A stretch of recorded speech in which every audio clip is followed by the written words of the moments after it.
Welcome to Inflection Point Podcast, where we cultivate change from the inside out as we ponder the Cairo question. Will Cairo have to protest in his lifetime for the birthright to freely and peacefully exist in the skin in which he was born? We stand on the belief that dismantling racism goes beyond laws and legislation or politics and economics. Here, anti-racism activation is presented as an inside job where personal transformation and accountability impact social change. So take a seat at the anti-racism activation table with Inflection Point Podcast. Hello to our audience, and thank you so much for tuning in to the latest episode of Inflection Point Podcast. We are dedicated to anti-racism activation and the art of listening in authentic conversation, engagement, action, and accountability. I am your host, Anita Russell, and here's a quick hello from co-hosts Mavis and Gail. Hi, I'm Mavis Bauman. Thanks so much for joining us. Hi, I'm Gail Hunter, and welcome to this program. Excellent, excellent. So if you've been following us, you know that our theme for 2025 is community engagement and the grassroots of change. So throughout the year, we've been exploring ideas and stories and strategies and successes of community-driven movements that are, in fact, making a difference. Episodes have focused on both theory and practice, allowing our audience to gain insights that they can apply in real-world community engagement efforts. So in this conversation, it's kind of a throwback to a previous episode that we did back in April of 2025, where we explored the evolution of Dr. Robert Livingston, the social psychologist at Harvard University. He is the author of The Conversation: How Seeking and Speaking the Truth About Racism Can Radically Transform Individuals and Organizations, which was published in 2021. And that book was actually very instrumental in us as we were thinking about the development of the idea for this podcast. But in this episode, we dig deeper into a whole new revelation based on his recently released book, Play the Game, Change the Game, Leave the Game: Pathways to Black Empowerment, Prosperity, and Joy. So in the new book, he presents a radical idea, an intriguing departure from the premise of the conversation. And the African American Literature Book Club had this to say about his radical idea. Instead of waiting for white people to change, Black people must prioritize their own prosperity, power, and self-determination by navigating, challenging, and exiting racist systems. A radical argument from a Harvard behavioral scientist. And so there's, he kind of, in the book, I actually started reading the book recently, and I've gotten through like the first couple of chapters or so, but in the introduction, which is kind of the topic or the portion of the book that we're going to focus on primarily in this discussion, in the introduction, Dr. Livingston describes his energy and optimism for the DEI mission to increase that social justice through education and conversation. So if you read the book, The Conversation, when that book came out, it really elevated conversations in a very different kind of way, particularly as it relates to anti-racism conversation. And it was kind of like this framework for leaders and individuals to promote racial equity in the workplace and in society and organizations and all of that sort of thing. So there was a surge in anti-racism work following the murder of George Floyd. And these conversations with thousands of corporations and executives and employees and mayors and city managers and administrators of federal agencies and state judiciaries and nonprofit directors. These are the level of people that he was speaking to when he wrote that book. Then he ran into a dilemma in 2023. And this is how he describes this dilemma. He was scheduled to speak at the 2023 Men of Color Leadership Conference in Boston, but by then He had become disenchanted by lip services, broken DEI commitments, and performative pledges. And he says the speed and scope of the backlash was astounding, and the reprisals continued long after the conference. Progress had become regress. Despite efforts to the contrary, everyone, including himself, had assumed that racism could be remedied with factual information, moral appeals, and self-interest incentives. DEI efforts had stalled and were quickly moving in reverse. And so he found himself reckoning with this inner struggle as he's trying to prepare for this conference in 2023. I had become so disenchanted by broken DEI promises that I did not feel I could continue to make the case that an investment in anti-racism that depended on the actions of white people would bear any fruit. That's a powerful, powerful thing to hear, especially from this individual, because when the first book came out, the conversation, so many people, including myself, that was part of how we built out the platform for what our audience is looking at right now or listening to right now, is this idea that we can have conversations and we can have truthful conversations. We can have conversations when I can talk about my experiences and I can talk about my narrative, right? But he found himself struggling with the paradox of anti-racism within supremacy. So I want to say that again, and I want to go back and read some more of that statement that he made when he was reckoning with that struggle. I had become so disenchanted by broken DEI promises that I did not feel that I could continue to make the case that an investment in that depended on the actions of white people could bear any fruit. Ouch. So now he finds himself struggling with this paradox. And this paradox was the idea that anti-racism could, in fact, exist within white supremacy. So just let that sink in for a minute. This was his revelation in 2025, that racism does not require hatred, cruelty, fear, violence, or avoidance. So at this point, I'm going to shift the conversation, or pass the mic, I should say, over to Gail. And she's going to take us into a deeper exploration of this paradox of anti-racism within white supremacy. Okay. So what if racism isn't just a belief or a system, but it's actually more of an addiction? An addiction to power, to privilege, to the comforts of white supremacy, an addiction that denies harm, resists change, and survives through denial, which is common for all addictions, right? No matter what the addiction is, whether it's to drug or alcohol, or it's to gambling, or to food, or racism. Dr. Livingston, as Anita says, a social psychologist at Harvard, and he challenges us with a choice in his new book that's called Play the Game, Change the Game, or Leave the Game. And here's the paradox, as Anita mentioned before.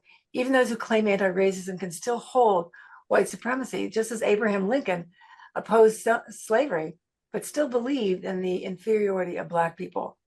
And that's kind of the stubborn grip of addiction, right? That's the contradiction we must name. And what does this mean then for Black people and communities? And it means they cannot wait for someone else's recovery process. They have to step into their own power, walk from their own game, and claim their birthright of equity. And what we're talking about is about more truth-telling, healing, and building futures that are not bound by addiction, but shaped more by freedom. So as Anita said, racism doesn't require hatred or cruelty or fear, violence, or avoidance. But when Lincoln had his the Lincoln-Douglas debate in September 18th in 1858, he clearly said that he has sympathy towards Black community and towards emancipation. And he also believed Black people to be the inferior to white people. And so it's a cognitive dissonance between those two things, right? And includes a very significant lack of empathy. So Lincoln can oppose slavery's expansion, but openly stated he believed in the superior and inferior position of the races. He fought against slavery without embracing racial equality. And as many people in that day and age and prior to that time period did. But by my understanding, that's an example of taking an anti-racist stance within the context of white supremacy, challenging one form of racism, such as enslavement, while simultaneously affirming another, white supremacy in social and political life. So we don't have to play the game.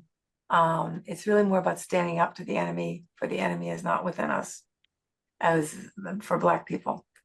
So the power of white supremacy is like that addiction of the mind and body. As all addictions do, they promise comfort, denies harm, escalates over time, and resists any kind of withdrawal. Yet true freedom really requires a courageous break and deep healing to begin to take place. So white supremacy can be like that drug, offered comfort and the dependency. It can provide the advantage and security to some while creating harm for others, as it often does in many families. It escalates over time. Systems of racism normalize harm and then require ever more rationalizations to sustain them. The compulsion in addiction, racism can function as a compulsive pattern rooted in habits and biases and social conditioning that people may not even recognize as consciously they believe in or attaching to. And so there's a level of denial that's often a central feature of both addiction and racism. I don't have a problem, or I'm not racist, can also block the growth and change. Anybody that is white in this country has grown up with racism within, surrounding them in their DNA, at least since the 1600s when the slavery began and the trade began. And it was all based on somebody justifying what they were doing by insisting that Black people were inferior to white people. And of course, many people that were white, that were involving themselves in the trade and slaves, thought that was a great idea, right? So they picked that up and they ran with it. But it was based on a lie. And with the withdrawal part of addiction is when equity or justice is pursued, those who benefit from privilege will often experience withdrawal symptoms, fear, resentment, or claims of reverse racism. And think about DEI and what has happened with that. How DEI was established to give everyone a chance at obtaining a job and with an equal footing and being able to get into that position. But they had to be qualified for that position. But what it turned into, for many people, is a belief that they were just being given that position because of the color of their skin, which was never true, and it was never And the intended. numbers, right, Gail? The numbers. They need to have many people of color. Right, to hold that percentage, Mhm. to be accepted. So efforts to dismantle that racism have also been met with backlash, and withdrawal often brings that fear, as I said, resentment and discomfort. And recovery is a choice of that individual person. No one can force an addict into sobriety. No one can force white people or institutions into anti-racism. They must individually choose. Each one of us must individually, consciously choose. So even those who resist one form of racism can uphold another, just as I mentioned before with Lincoln Douglas debates. He did fight against the expansion of slavery, but he didn't fight for equity. And even though our Constitution says that all men are created equal, it failed completely in including women and including all people, not just white people. So to really take a stand within the context of white supremacy, we have to challenge one form of racism, which is like enslavement, and that's what Lincoln did, while simultaneously affirming another, white supremacy in social and political life. And so both cannot exist together, right? One does not negate the other. So Livingston's point was, if it is possible to oppose some of the aspects of racism and reinforce the others, if you're not completely conscious of what you really are believing. So where does racism's stubborn, addiction-like persistence lead Black people? If white people are addicted to white supremacy and the power that comes from that and the belief that they are superior, then this changes how Black people have to begin to move towards their journey towards racial equity. So if you look at play the game, change the game, and leave the game, Dr. Livingston believes that if playing the game is accepting racism as the rules of society, consciously or unconsciously benefiting from them without questioning it. And that's really important because that's what's been happening. Change the game is actively intervening through awareness, education, policy, and advocacy to rewrite the rules and create equity. That's what has been also attempted here and then taken back. Or he proposes leaving the game, meaning rejecting participation altogether, refusing to support or uphold racist systems, even when or if they offer personal advantage. So leaving the game, it's structured by white. If the game is structured by white supremacy, then playing by its rules means participating in harm. And Black people can choose to leave the game, not by exiting society, but by refusing to accept the rules of inferiority that the game enforces. Addiction recovery is personal. Transformation has to come from within. Similarly, empowerment in Black communities requires internal commitment, reclaiming narratives, investing in cultural pride, and building economic, political, and educational strength. It's about shifting the focus from reaction to white supremacy toward creation of liberated spaces and systems. Equity is not a gift to be granted, it is a birthright. White supremacy has long positioned equity as something to be given or earned, but leaving the game means rejecting that false frame. Claiming equity means affirming inherent dignity, sovereignty, and the right to thrive for each of us. If white society is in the throes of addiction, then Black communities must pursue strategies of survival, healing, and flourishing that do not depend on the pace of white recovery. That includes racial imagination, building institutions, movements, and futures that embody equity regardless of external resistance. If you look at the 12-step program of addiction and recovery from addiction, the first step is always to admit and acknowledge the complexity of the addiction. Then the fourth step, it's making a moral inventory of personal and systemic biases and really getting honest with yourself.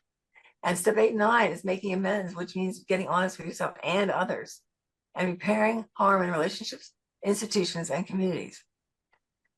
And just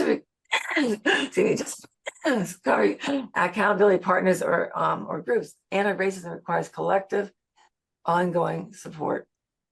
Recovery is not a one-time fix. It's a daily commitment, just as dismantling racism is a daily commitment. Radical honesty, what happens when individuals and institutions move from denial to acknowledgement, has to take place. Healing can take place when addiction and racism are both wound, when they both wound the self and others. And how can anti-racism be seen as a healing journey? Only by each individual assuming the responsibility and ownership of their own belief systems and changing them. And to have hope, recovery is possible, but addiction doesn't define a person forever, and racism doesn't have to define a society forever. So what does this mean for Black people? They have to leave the game and work towards self-empowerment and claiming their birthright of equity. This changes how Black people must move forward in their journey towards racial equity. And if white people are addicted to white supremacy, they must choose their own recovery path. And Black people in communities can't afford to sit in the waiting room of history or waiting for them to become sober in their sobriety. The path forward is not about waiting. It's about accountability, agency, and healing. For true freedom requires deep healing for everyone, healing from dependence, denial, and disconnection. So if it is like an addiction, then only the addict can choose recovery. No one can be forced into it. No one can be shamed into it, just like addiction. White supremacy promises comfort, denies harm, and resists withdrawal. And just like addiction, recovery requires honesty, courage, and a daily choice. But here's the truth. Black people cannot wait for white people to sober up. That's powerful. Right. That's very, very powerful. Right. I would just like to share when I first saw Dr. Livingston's book, and initially all I saw was the descriptive information of the book. But what it made, since then I've started reading the book, I'm up to like the 3rd chapter or something. But what it made me realize is the stuff that he was describing, that he was experiencing, that disappointment and all of that, like we're doing all of this work and, you know, and everything is sliding back down. And so when I saw the book, it was an affirmation for me in terms of what I was actually feeling. Because I was starting to shift away, still kind of in that change the game, the anti-racism approach and everything like that. But then I had also begun to shift into the space of cooperative economics and working much stronger in my community and things that I can do in my community. As an example, I did a workshop very recently with the Greenwood Plan, which is a part of the Emerald City, and which is this, it's an office space that I have downtown that is completely Black owned. And the whole entire premise behind it is to build up entrepreneurs, is to empower people to understand what are your needs in the work that you do, and how can we support you in the work that you do. And so I was very blessed to be able to deliver, facilitate a workshop. It was an artist and just really kind of examining, like, what does the scene look like in the city of Pittsburgh when it comes to artists and artivists, and, you know, particularly from that standpoint of like public art and just different things, like what are the things that are missing? And it was a very empowering conversation that we had, just pulling stuff out of people. But what I walked away feeling is that people are so ready for change. So even if it doesn't, from that white supremacy perspective, I can't allow that to hold me back. I still have to proceed. I still have to do, because I still got a 5-year-old grandson that I want to see do well. Yeah. And so, you know, Dr. Livingston's way of framing it up like that, like an addiction, it just really, really resonated with me and made me sit back and think, like, my goal is not necessarily to empower white people out of white supremacy.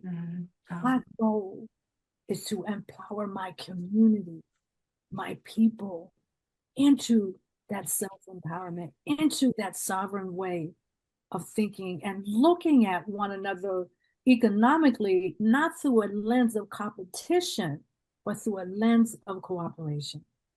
That's kind of the space that I've been in. And his book gave clarity to that for me. Yeah.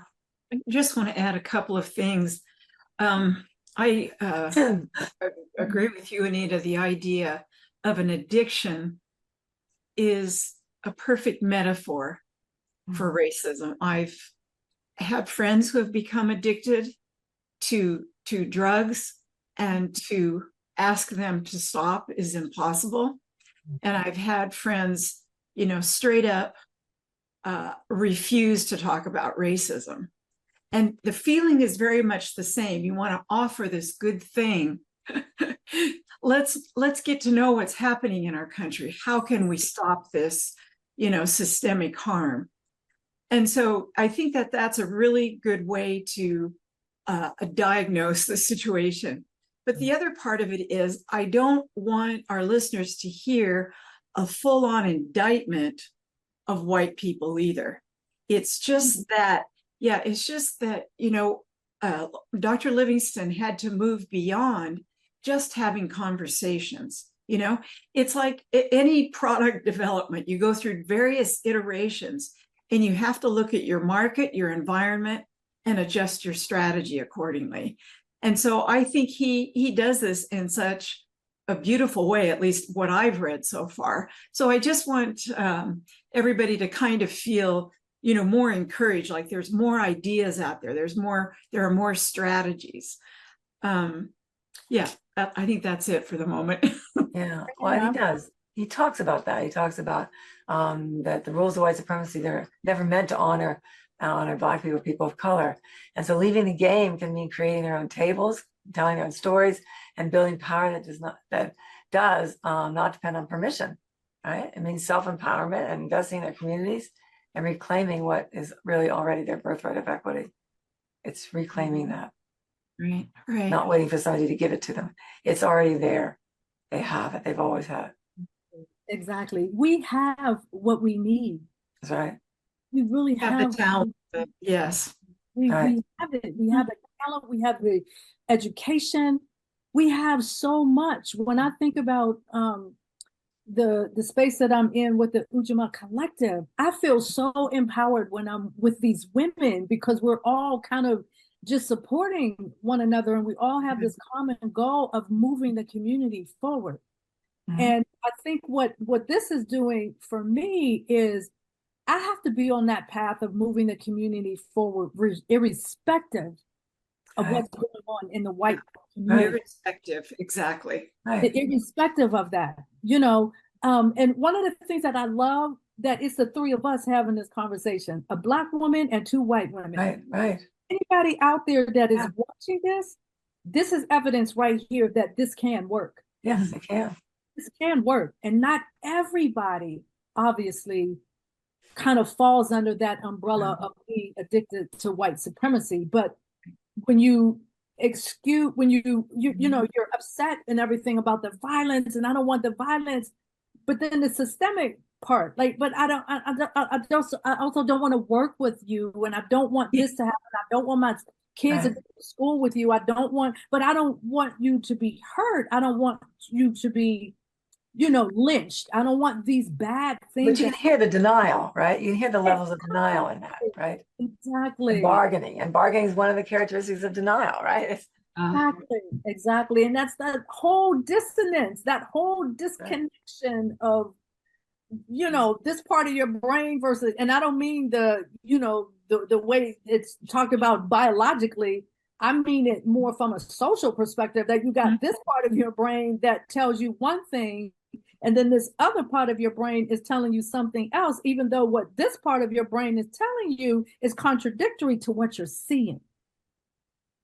Because I don't care how many times people say all Black people are criminals. That's just a bogus statement. It carries no weight as far as I'm concerned.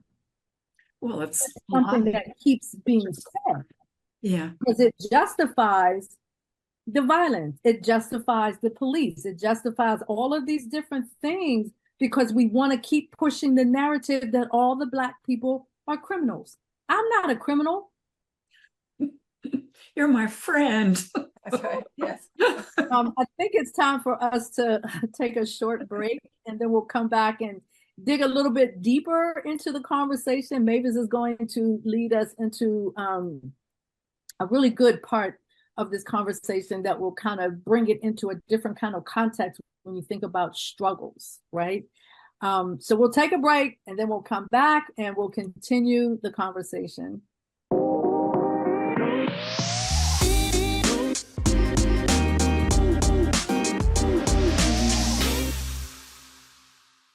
So welcome back to InflexionPoint Podcast as we continue our 2025 journey into community engagement and grassroots of change. In this episode, we are discussing the profound revelation of the new book, Play the Game, Change the Game, Leave the Game, Pathways to Black Empowerment, Prosperity, and Joy by Dr. Robert Livingston, social psychologist at Harvard University. So at this point, I'm going to pass the mic over to Mavis, and she's going to lead us into a discussion about pushing boulders up and falling back down hills.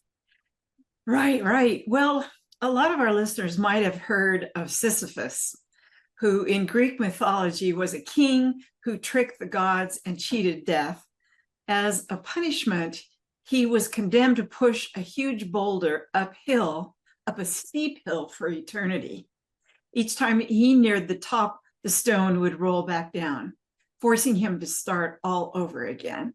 Now, this is an oversimplification of the myth, but it's just such a powerful image that our language has adopted Sisyphean as an adjective now, that any struggle we're trying to address that just will not get solved and seems too big is considered Sisyphean.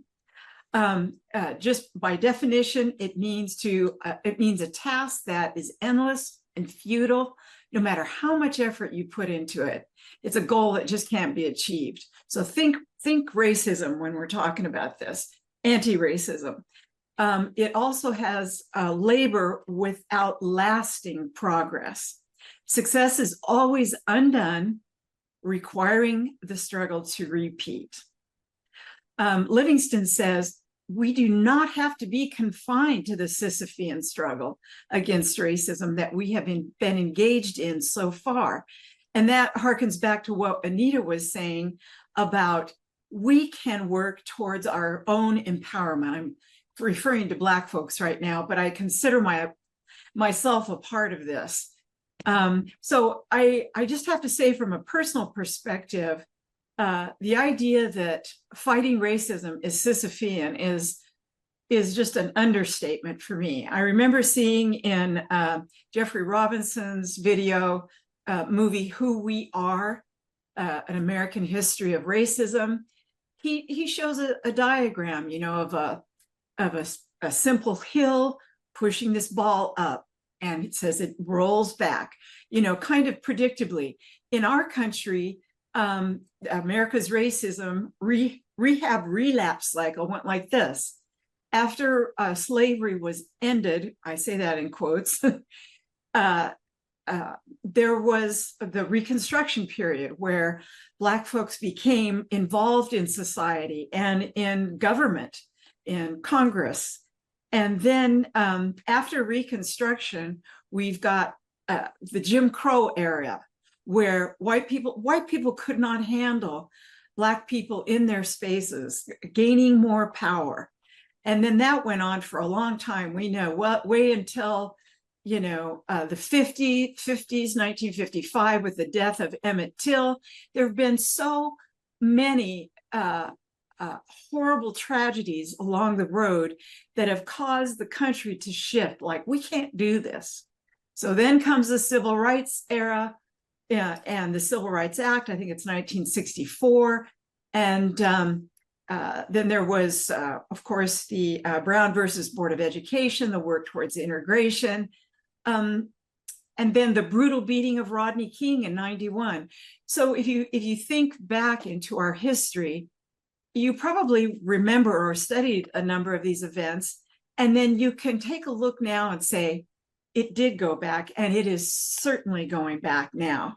That ball is rolling back down the hill. And as Livingston said, in a blink of an eye. The other examples I just referred to involved years or decades in some cases. But this time, it's in the blink of an eye. George Floyd just died in 20, and here we are in 25, and DEI is being killed. And so that is a very short period of success, which, I find pretty upsetting. We've talked on this program about A Long Talk, another group that we're involved in, where they have community conversations with people who want to learn how to be interrupters of racist conversations. And at one point, Kyle Williams, who leads that group, said, this will happen. This ball is going to roll back down the hill. And I thought, no, it's not. No, it's not, because we're too smart now. We know too much. We have this ability to communicate. We can see the suffering right on our screens.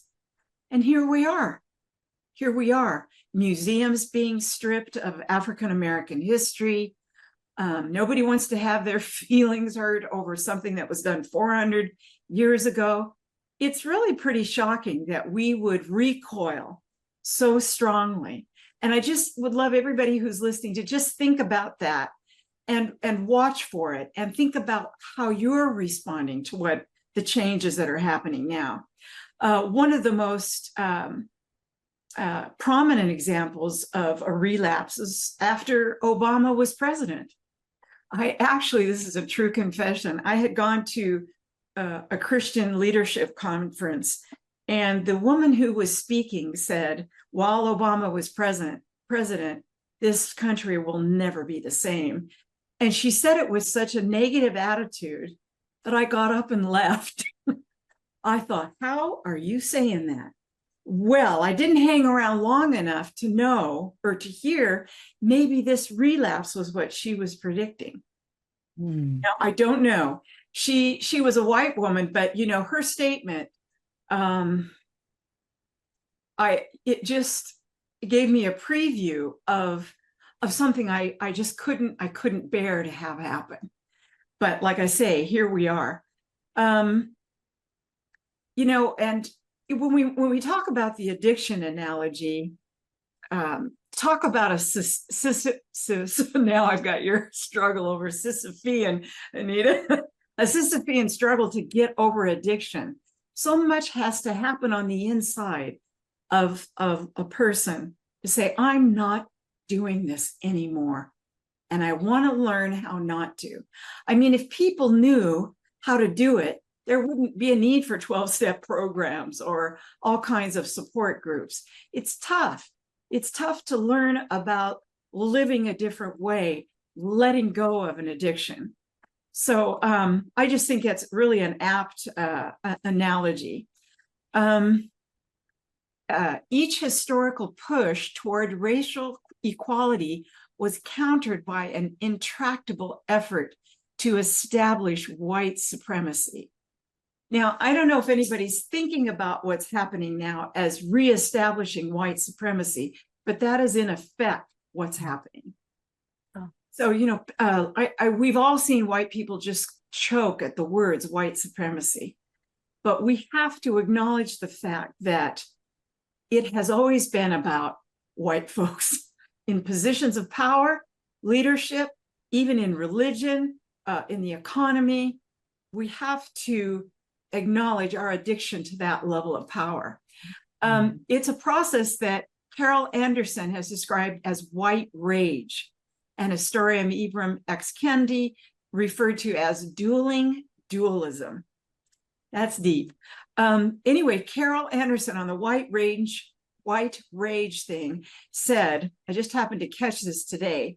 She says, we often think of rage as being violent. But what I'm talking about, she says, is about white rage. I'm talking about the slew of policies that bureaucratic violence has put in place to undermine African American attainment of their citizenship rights. That is white rage. I get my rights, you don't necessarily get yours. Mm-hmm.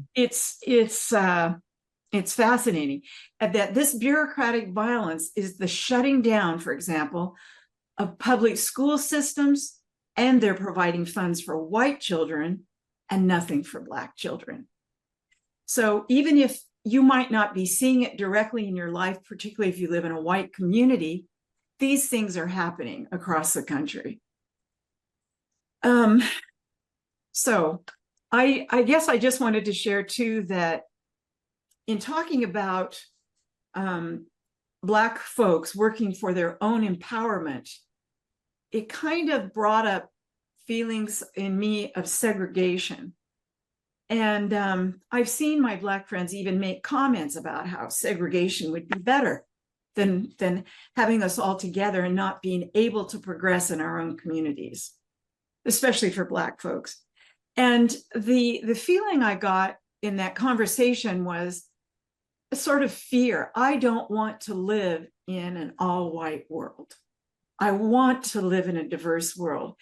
If Black folks empower themselves, I don't want to be cut out of that world. Well, Anita's husband gave me a smackdown and said, he said, stop your belly aching. He said, just come with us. And I'm just going to keep those words, not the belly aching part, but the come with us part in my mind, because that's where I'm going to live. I am going to share in the joy of the empowerment of Black folks, of their successes, of their development, of economic systems where they can thrive, everything. I'm in it 100%. So that's my story today. It's not like a rejection. No. It's I'm tired of it. Yeah. I don't want to live like this. Yeah. And so I can divorce myself the same way when I made the choice. I don't want to work in corporate America anymore. Right. I didn't like leave corporate America and just, put everything behind me. I'm still connected to people that I worked with, you, Mavis, and all of that. But you just get to a point where it's like, okay, I need to do something different. And those people who can put themselves in agreement with what I'm doing, yay. Yeah. But people who cannot, keep your distance. That's fine. That's fine. Right. But I don't know if everybody heard you. Anita said, I'm tired. Yes. Anita said, I'm tired. Who cannot identify with every day having to deal with the pushback? That's right. Exactly. You know, there was a little epilogue I heard to the Sisyphean struggle, which is you just keep pushing. It's an acronym, push until something happens. And while you're pushing, have you heard that? You get stronger. You get stronger and stronger and stronger.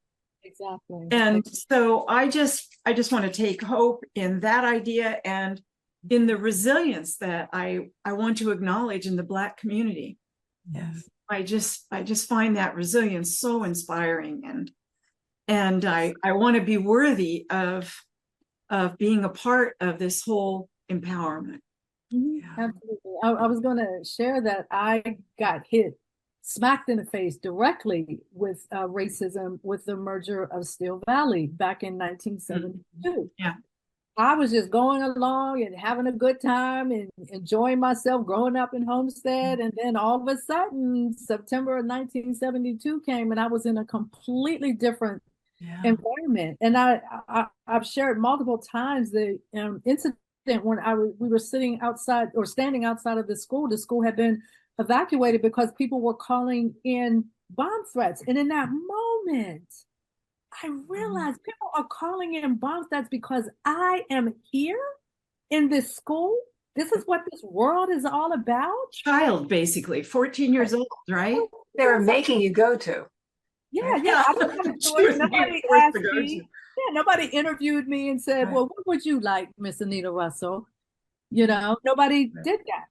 I was always a good kid in school. I was on honor roll and things like that. And then when I got in this new environment for the very first time in my entire life, from kindergarten through 8th grade, I was ignored by my teachers. Oh, wow. That was, Why? the kind of stuff. Yeah. Like, you can have this idea all you want to. Here's an example. Like, I used to have a friend who had this idea that because women were built in a certain way, we were built to have babies, that it's impossible for childbirth to be painful. Wow. So I could easily look at racism in that way. You have not felt the pain That's of right. racism collectively the way Black people have. So how dare you dismiss the pain of racism that you've never experienced yourself? Right? Collectively and individually. Yes. I mean, in such Exactly. personal ways. Absolutely. We talk a lot about the systemic racism, but it is personal.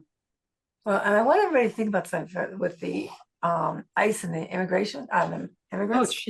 What's happening? I mean, this is not about race. I don't know what it's about. How many white people that are citizens have been arrested and accused of whatever they're accusing them of, versus how many people of color have been who are actual citizens? I'm going to pretty much guess that nobody white has been arrested accidentally. I think that would make the news. I think that would make the news. Yeah, but there have been several. Well, I don't know how many. Several civilians, they've acknowledged that there have been some American civilians arrested, but Yeah. I'm going to guess they were all people of color, Oh, yeah.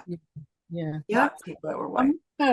We're kind of winding down with time, and I wanted to share a little bit of information in this last few minutes with the audience about some of the clarity around play the game, change the game, or leave the game that Dr. Livingston has deposited for us. And so there's the idea of playing the game. This is kind of working within systems of white supremacy. And he breaks out 3 types of people that are willing to work within the system of white supremacy. So when you hear this, think things like assimilation, those types of things as well. But he breaks it down into 3 types of people: the enablers. Those are the people who help to preserve the system of white supremacy. Their goal is assimilation, right? Then you have the climbers. Those are those people who empower themselves. They're opportunistic, they're individualistic, and they're driven by personal ambition, not necessarily by assimilation, but by personal ambition. Then you have the lifters. And when I read this, I realized when I was in corporate America, I was a lifter, right? I didn't know that until Dr. Livingston wrote this, right? And lifters are those people who intrinsically motivated to help others in the Black community to fulfill their dreams, where the goal is Black empowerment. So when I think about things like Mavis, when you and I had the opportunity to go to South Africa, that's like an example of that. Or even when we went to Rwanda, when I had the opportunity to go to Rwanda, that's an example of me and the work that I did in the company that I was working for. That's the kind of stuff that I did, was lifting people up, right? I was a person that realized that the Asian employees were being held back because of a communication barrier. All they needed was an English language development program. And I was able to provide that, but only because I was a lifter. But I didn't know that. Anita, that means you're perceptive about what people need, and you're willing to act on it, right? You're willing to act on it. Mm-hmm. So then there's the change the game category, and this is challenging the status quo and resisting white supremacy, taking that deliberate action to challenge and resist the system. The goal is to provide a constant force of resistance against oppression. So, when you get back into that Sisyphean struggle, it's this constant resistance that has to be there, right? Mm-hmm. And then he talks about confronting social injustice through the anti-racism movement, reimagining the power of we, which is a new community engagement platform that I'm developing myself, eroding the 5 pillars of systemic racism: economic, civic, medical, judicial, educational. So those are the types of things that I am personally focused on as I've moved into more this collective economic space and this community engagement. And how can I facilitate that empowerment through the skills and the gifts that I have right in my own community, right? And then leave the game, acknowledging the fact that racism is a dysfunctional relationship, right? African Americans have been in a 400-year abusive relationship with a domestic cohabitant who has been unwilling to change in any profound way. These are Dr. Livingston's words. That's powerful. Abusive relationship. Take it out of that context and put it in the context of, for example, a woman being in an abusive relationship. Same thing. At some point, you got to get out. Yeah. And the abuser never owns that they're being abusive. They all take blame. Yeah. Exactly. So the question is, what do we do when the hallmarks of education and conversation fail to improve our circumstances? And Dr. Livingston's answer is, we carve out spaces for flourishing outside of the orbit of white supremacy. We create opportunities to exit the ring altogether and distance ourselves from white supremacy, where the goal is empowerment, prosperity, and joy. Yeah. Yes, it's beautiful. Dr. Livingston, that you hear us one day. I know. We're with you. Yeah. You know, I mean, Right with you. I'm so impressed with his integrity and his ability to explain such a difficult subject. And to do it so honestly and Really honest, very honest. Yeah. And to me, Speaking it's truth. not inflammatory at all. Yeah. No, I mean, you know, white folks have not delivered Right. you know, on the anti-racism efforts yet. Maybe they will, but in the meantime, right? Black empowerment. Exactly. And one of the things that I found interesting about the book is in chapter 2, he actually talks about his upbringing. He grew up in a town called St. Martin, I believe it is. And it was in Lexington, Kentucky. So if you're in the audience and you get that book, just pay a lot of attention to how he grew up, because how he grew up is reflected in everything that he's talking about when it comes to empowerment and prosperity and joy. He grew up in an environment like that. Yes. And he's saying we can duplicate that. Yes. We can duplicate that. So we have about 3 more minutes before. So I'm just going to wind down with this final quote from Dr. Livingston, where he says, we actually have an obligation to live a good life. The fact that I was able to write this book is a testament to the power of my ancestors. I experience both awe and gratitude when I think of their strength and resilience, from their resolute determination to survive the unimaginable horror of the Middle Passage, to their tireless tenacity and abiding the indignitaries of slavery, to their unrelenting fight for full citizenship and representation. Our ancestors have endured and overcome so much that it is incumbent upon us to continue the struggle by utilizing the pathways explored in this book to achieve the equality and prosperity that we deserve. And so when we think about that Cairo question, what does Cairo deserve? And whatever your answer to that question is, when you look at this little 5-year-old Black boy and you ask yourself, what does that kid deserve? Because I believe he deserves the right to live and be and grow and prosper and be empowered, right? And so it means pushing the boulder towards Black empowerment, prosperity, and joy. So to our audience, I hope you have enjoyed this conversation. And I'd like it if you could send us some comments, some feedback, just to let us know, how does this resonate for you? And also we have a Facebook page under the podcast name of Inflection Point Podcast. We invite you to join our private Facebook page. It doesn't take a lot to sign up, and just let us know where you stand. And as always, you can catch us on Transformation Talk Radio, Inflection Point Podcast, every first and third Wednesday of the month.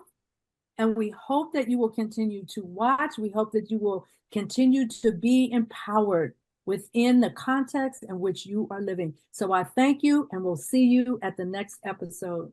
Yeah. Thank you for listening to Inflection Point Podcast, where our mantra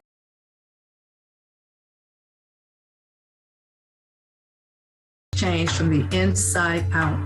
The journey towards anti-racism and social change doesn't stop here. Truth, reconciliation, and healing come from ongoing, open, honest, and deliberate conversations.